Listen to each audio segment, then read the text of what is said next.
Hey guys, welcome back to the channel. Today I'm going to be reacting to a video called 10 things that are normal in Britain but nowhere else.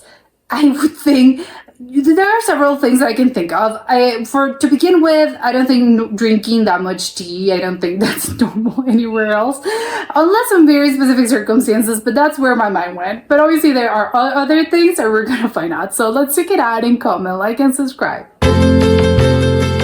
10 things that are normal in Britain but nowhere else. Ever visited the UK and thought, wait, they do what here? From peculiar habits to endearing quirks, Britain is full of customs that feel completely normal to locals, but leave the rest of the world scratching their heads. These are not just stereotypes, they're lived experiences, woven into the fabric of British life. Whether it's the obsession with queuing or the unwavering devotion to tea, the UK has perfected its own rhythm. In this video, we're diving into 10 things that are normal in Britain but nowhere else.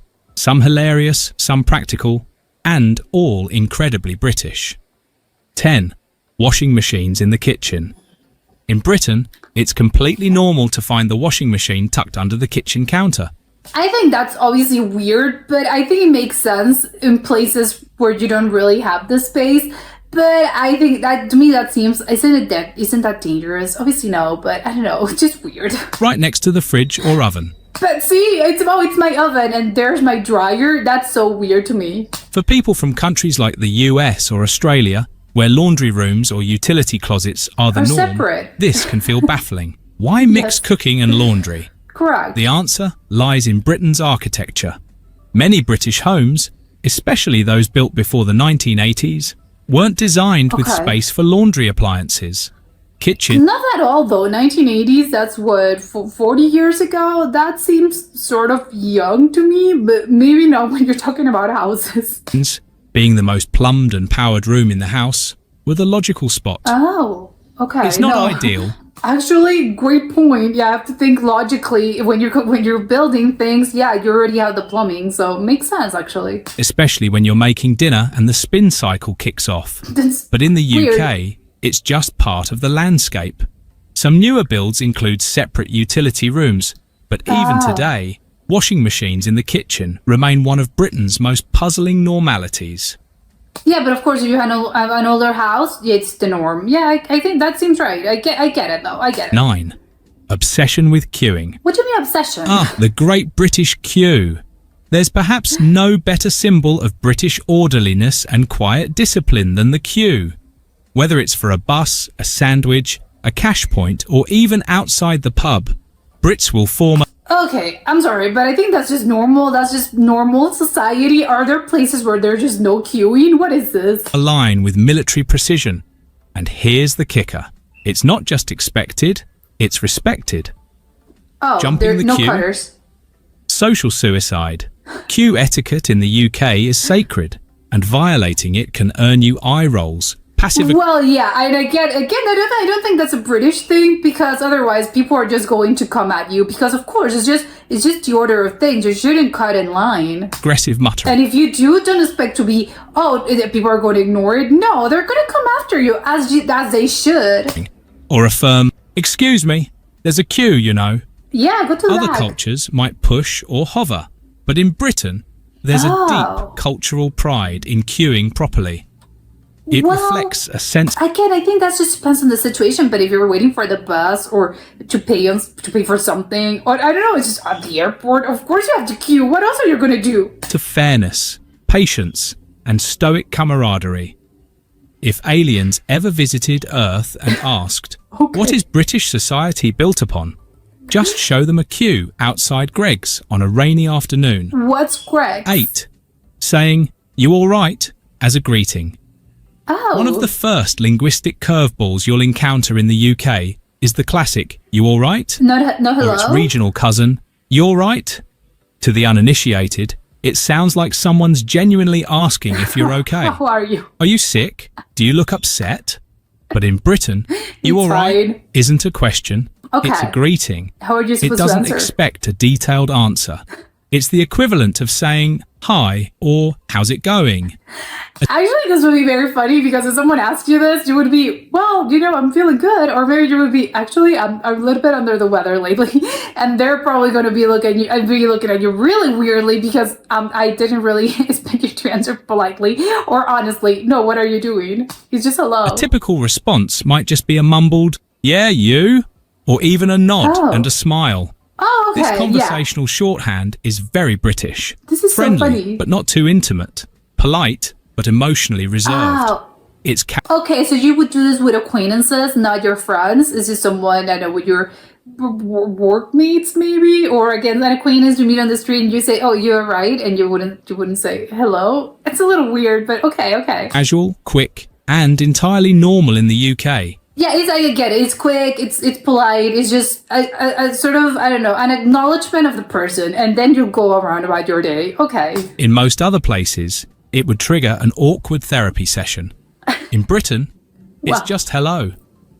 I don't know if a therapy session, but maybe yes, you would detail that. You would go into detail. How am I feeling? Well, no, because it's you're right. Well, no, or yes. That's a simple kind of answer, I guess. 7. Electric kettles are sacred. Oh, The electric electric kettles. kettle is to Britain what the rice cooker is to Japan. Indispensable. Practically Okay. every British household, office, and hotel room has one. And not just for tea. Oh, Although, let's what be are they honest, doing then? tea is the national fuel. Unlike in the US, where boiling water might happen in a pan or the microwave. Yes, really. The Yeah, of UK course. relies on fast, powerful electric kettles that bring water to a boil in under a minute. That's interesting to me because I would think they're so traditional with their tea that they were boiled in the stove. But okay, they use electric kettles. Making tea, instant coffee, pot noodles, or even Instant coffee? sterilising baby bottles. Kettles do it all. So central is this appliance that British expats abroad often cite its absence as a major hardship. Really? You can take the You're Brit that out of important. Britain, but you can't take the kettle out of the Brit. 6. Well, yeah, of course. I'm guessing it's for tea, especially. So of course you're gonna need this. This is indispensable. The Sunday roast tradition. Okay. The Sunday roast is a weekly ritual that defines British home life. It's not just a meal, it's an event. What is it Picture then? this. Roasted meat, beef, chicken or lamb, crispy roast potatoes, vegetables, stuffing, Yorkshire puddings, and lashings of gravy. Okay, so Add family, stuffing? maybe a pint, and you've got the quintessential British Sunday. Oh my. This tradition dates This seems like a very heavy meal. back centuries and still holds strong in modern households and pubs alike. Families gather for a slow, hearty meal that signals the end of the weekend and the start That's of a nice. new week. And this While is on other Sundays? countries might brunch or grill, Brits roast. The Sunday roast is a Roast. warm embrace, a comfort meal So is brunch not that popular over there? that remains uniquely British in spirit, taste, and timing. 5. Bonfire night, Guy Fawkes night. Oh, that's Every- the guy that got the Parliament on fire, I think. I know it's having to do with a mask and some London fire, but I'm a little unclear. Year, on November 5th, the skies across Britain erupt in fireworks and bonfires to Okay, but what- commemorate Guy Fawkes night. Oh, they're commemorating. It's not bad. Okay. The story Shouldn't they be sort of, oh, the Parliament got on fire? Isn't that bad? dates back to 1605 when Guy Fawkes tried and failed to blow up the Houses of Parliament. Oh, he failed. The tradition Okay, so I got it completely wrong. No, nothing caught on fire, so okay. started with Why would they want it to blow up the Parliament? Why is that a good thing? What's up with that? burning effigies of Fawkes and has evolved into a national celebration. Okay. Local councils organise massive fireworks shows. People build bonfires in parks and back gardens. And you'll often hear, Okay, so 4th of July kind of thing? remember the 5th of November, chanted Oh my. by kids at school. What Okay. makes this unusual is that it's a holiday based on a failed terrorist plot. Yet, it's celebrated with glee and firework displays. Correct. That's why I'm a little curious about it. It's historic, slightly macabre, and very British. 4. Quirky sports like cheese rolling and bog snorkeling. Cheese rolling? The UK What? is home to some of the world's most How wonderful, are you going to snorkel in a bog? ridiculous sports. One standout is the annual Cheese Rolling a lot of Festival in people there. Gloucestershire. where competitors chase a wheel of double Gloucester cheese down a near vertical hill. What? Injuries are common. Dignity is optional. Then there's bog snorkeling. I can't. The dignity is optional. Well, yeah, if you're in this, well, I guess, dignity went out of the window. You don't really care. It's not even undignified to be rolling after a bowl of cheese, I guess. But why? A Welsh classic. Contestants don snorkels and flippers, then race through a trench of muddy peat bog water. Okay, that Why? seems disgusting. Because it's fun, apparently. Oh, okay. While most countries have their odd traditions, few have formalised them into such large annual spectacles. These I think the bog snorkeling, what are they doing? What, if they're seeing fishes? I don't know. It seems kind of funny, actually. eccentric events highlight a national sense of humour, Is that a resilience, cheese? and a love of organised chaos. It's actually quite funny, and yes, of course, I would love to go to one of those things. 3. Carpets in bathrooms. Yes, oh, really. no. It doesn't get moldy? This one always shocks visitors. British homes sometimes have wall-to-wall carpet in the bathroom. Oh, no. While it's This is far less bad. common in new builds, older homes, especially from the 1970s and 80s, often feature this head-scratching design choice. Yes, this seems like a health hazard. I think it would get moldy. When does it get dry? I have so many questions. The logic? Warmth underfoot.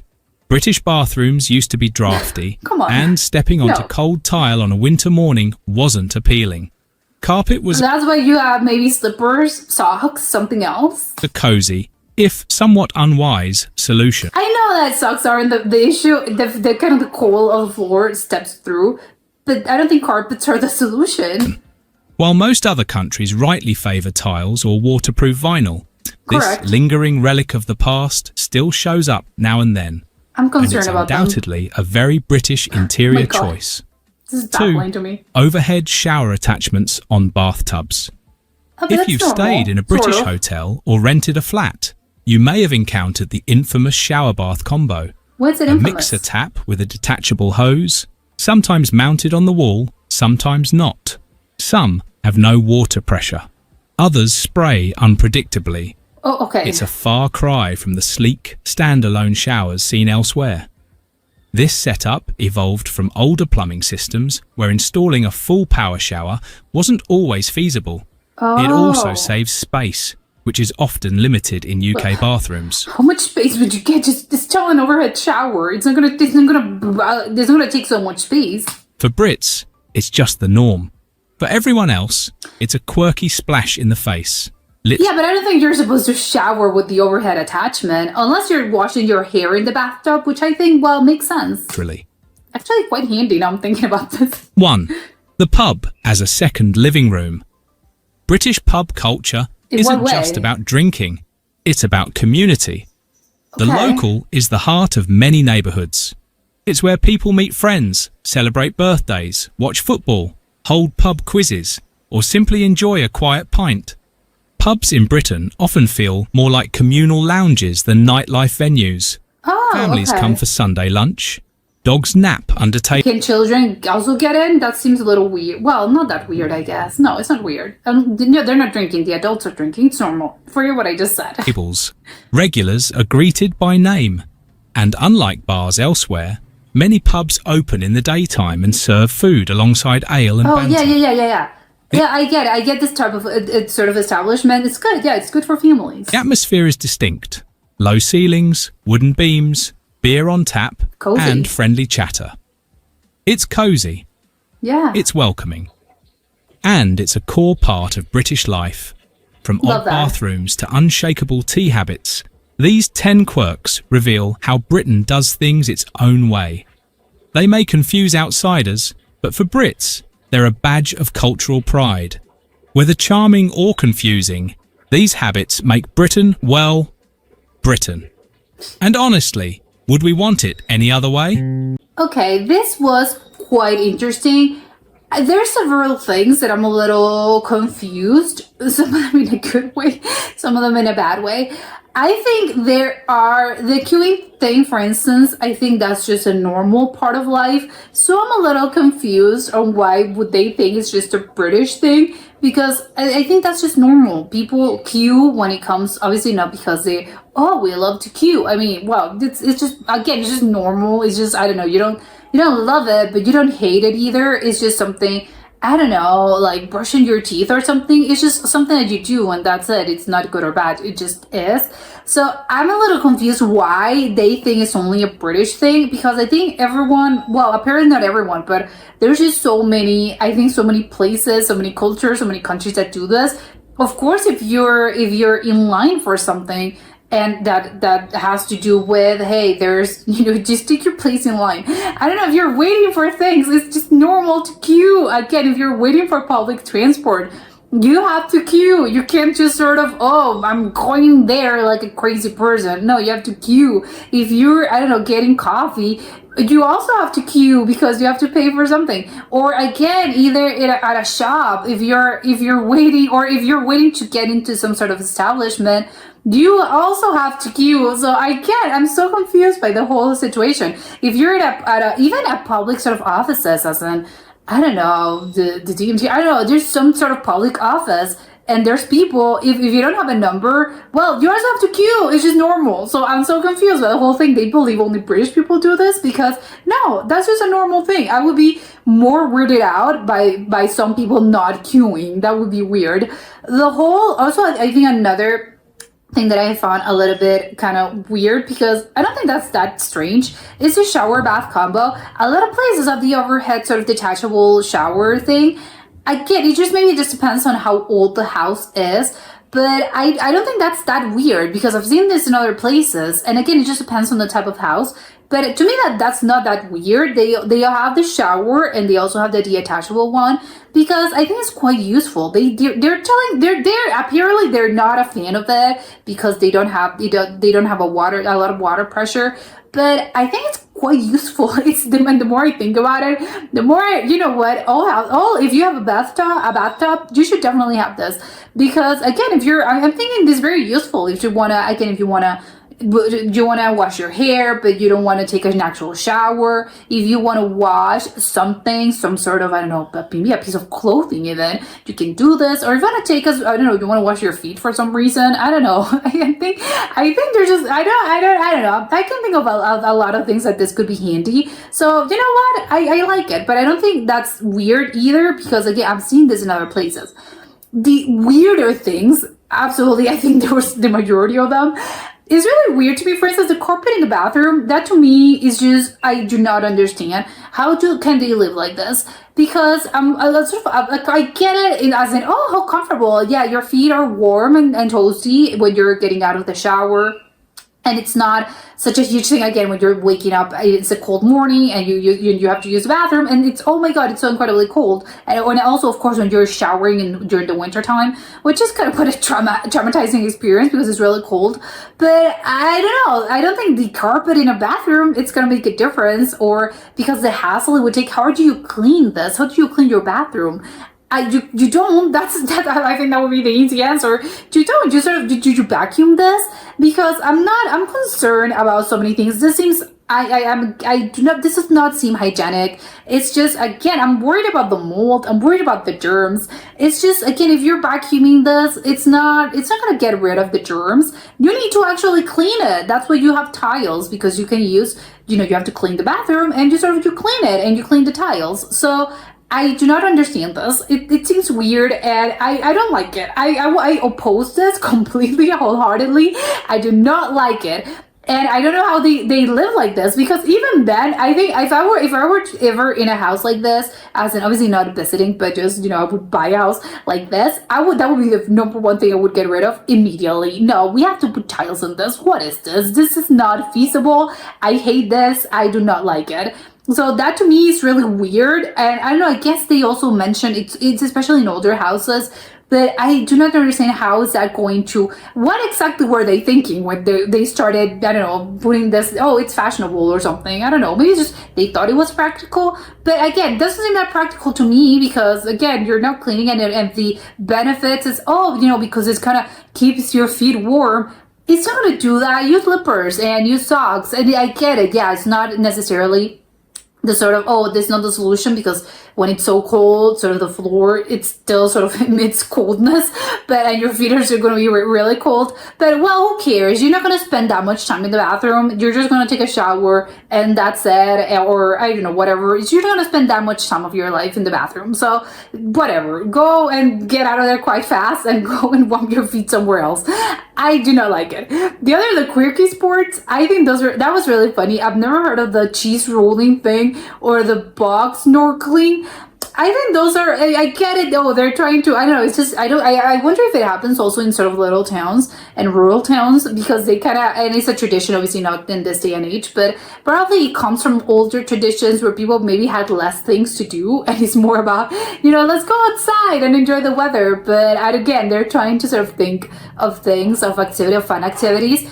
So maybe that's where it comes from. I don't know if I would participate in the cheese rolling one. Seems I sound dignified to be rolling after a bowl of cheese, but you know what? It's kind of, I get it. It's undignified, but it looks kind of fun. I don't know if I would do it. I don't know if I would participate on it, but I would definitely go watch. And yeah, what would you do with the bowl of cheese? You just grab the bowl of cheese. Is this one bowl of cheese, and the person that wins this gets the cheese, or everyone has several sort of bowls of cheeses? And I don't know, I'm confused about it, so I would like to watch it and wonder what would they do with the cheese after. And maybe I don't know, maybe they would encourage me to participate. And the box snorkeling, I don't know, I would also like to watch it because it's really, I thought it sounds fun, but I don't really understand what's the point. Are you supposed to snorkel and see the animals, the underwater animals? Or it's more about, I don't know, is it an activity thing as in a speed? And is it a race? I don't know. It seems, I think I'm more baffled by it because the cheese one, I think makes sense in a way to me because, well, it's cheese. So in the end, we're just probably going to eat it, and probably they do this whole thing and everyone eats the cheese, or maybe they prepare dishes with it and the whole sort of is a community thing. But in the bug one, I'm just, okay, and what do you do afterwards? I'm a little confused by that one. The other thing that I was there's so many things I'm confused about. The Guy Fawkes night. I thought it had something to do with like blowing things up. There was something caught on fire, but no, I think maybe I just need to read up more on it. It was a terrorist attack. So why would you celebrate a terrorist attack? I thought it was seen as a bad thing. Someone wanted to blow up, I think it was the Parliament or the House of Commons, something of the sort. But still, it's a government building. And it was a terrorist attack. So why are we celebrating it? Again, I'm confused because I don't have the backstory and I don't understand. But yeah, I'm so curious. Now I want to read up on it because, okay, why are we celebrating this? And 400 years later, I think, people are still celebrating this and he's seen as a hero. So, okay, maybe the king was bad. I don't know. The prime minister, they didn't have a prime minister back in those days. I think they only have a king. So maybe the king was bad and that's why they wanted to blow the whole thing up. And that's why it's seen as a good thing. And it was not seen as, oh no, he's a terrorist, we shouldn't celebrate him. No, it's more, yes, we're celebrating his resilience. We're celebrating, I know he's probably a symbol of some sort of something good. But yeah, I like it. But it's really funny as well. It's the 5th of November, which is, 5th of November, 4th of July. It's funny that a lot of celebrations happen on those first days of a month, and it involves fireworks. And again, maybe not the same thing, but I think it's kind of, isn't it though? And I get everyone celebrating the independence, but still, I think it's more about, celebrate. It's very patriotic, and I think both celebrations have this sort of thing in common as in, they're very patriotic, and you feel sort of, I don't know, proud of your country, and yes, you're celebrating this, and there's fireworks involved. So, I don't know, it's kind of more similar than I thought to the 4th of July. I would say maybe it's the equivalent or something like that. Maybe that's just completely off for me to say, but that's just what I think. And also, one thing that was very curious to me was the whole electric kettle, because I was thinking, well, if the British are so famously into tea and into tradition, and I think they're seen as very traditional people, I would assume, well, if they want to boil, and I think, of course, tea is very important to them. So I'm thinking, they want to make a perfect sort of cup of tea, a cuppa. they're going to boil the water in the stove, and they're going to, for one specific sort of amount of time, I would presume, and then they sort of steep the tea. And obviously, I think maybe it depends on how you like your tea, if you like it weak, if you like it strong, and they obviously you have those amount of seconds, and everyone knows that you have to boil it for 30 seconds, or you have to grab your tea bag. I don't know, there's this whole sort of tradition and this whole ritual that I was expecting them to be, they have to boil it on a stove, of course. I was not expecting them to use electric kettles, because that seems too modern for me. But maybe it's just, well, get on with the times. Of course, back in those days, back in, I don't know, the 20th century, you had to boil it as in the stove. Of course, we didn't have electricity. But now, obviously, electricity is just a normal thing. So I'm wondering if it's just, well, I'm being very sort of, oh, they're so antique. And it's just, no, of course not. It's convenient. So you just use an electric kettle, because apparently it boils water in under a minute. So yeah, you would be convenient about, you would use the convenient thing, and you can have your perfect cup of tea in 2 minutes. So yeah, wouldn't you want this? The only thing that I'm a little, okay, that was a little strange to me, because electric kettles apparently, yeah, if you don't drink a lot of tea, why would I get this? But they're talking, oh no, it's also very good for instant coffee. But that to me is where, no, actually, why would you use instant coffee? Just get a coffee machine or whatever, and boil your own coffee, brew your own coffee. Not instant, no, of course not. Just use the real thing. Maybe it's just me, I'm a coffee purist, so I'm a little bit, no, do not use the instant coffee unless you're in an emergency situation. And the other thing that was very curious, but it's really, again, because I didn't know that, now I know. If I were in London or in Britain, and someone would ask me, hey, you all right? I would be, oh, well, kind of a weird question. Do I seem upset? Do I look sick? I would be, well, yeah, I think I'm good. Or maybe I would feel bad, if I'm feeling under the weather or something. I would be, oh, nice of you to say. Actually, yeah, I'm not that all right. And I would go on a huge, I don't know, tirade about, oh yeah, why this is happening to me, or I know how I'm feeling. But now I know that that wouldn't be the thing. No, they're not expecting you to reply. It's just a hello. But it's really funny. Well, how come is it all right? Are you all right? Well, I guess. And if I were feeling quite normal, that would mess with my head. I would be, well, yes, I'm normal. I'm okay. Why would they think I'm not? I would always start being, am I getting off the wrong? I don't know. I'm giving off wrong vibes. I don't know. Do I look bad? I don't know. I would get all in my head. So good to know. No, it's not a thing. Don't take it personally. It's just a greeting. But how come you're sort of expecting, you all right? Are you okay? Well, yeah, why wouldn't I be? It's really weird to me that's the appropriate type of greeting. That's really weird to me. It's really funny as well. But okay, good to know. They're not expecting you to actually answer. I'm wondering how come, if you actually want to, hey, how are you? But really, how would you go along with it? Because if you ask them, you're all right, they're gonna be, yeah, good. No, you're not supposed to say good. I can't even remember what are you supposed to say? I think it was something as in, yeah, you, okay, yeah, you, I think that seems okay, yeah, you.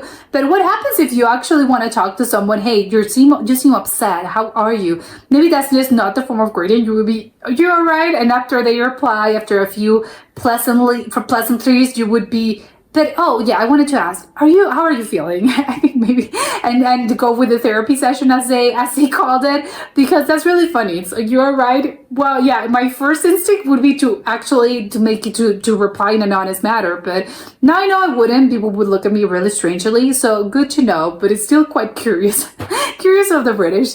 Then that was it for today, and I'll see you next time. Bye.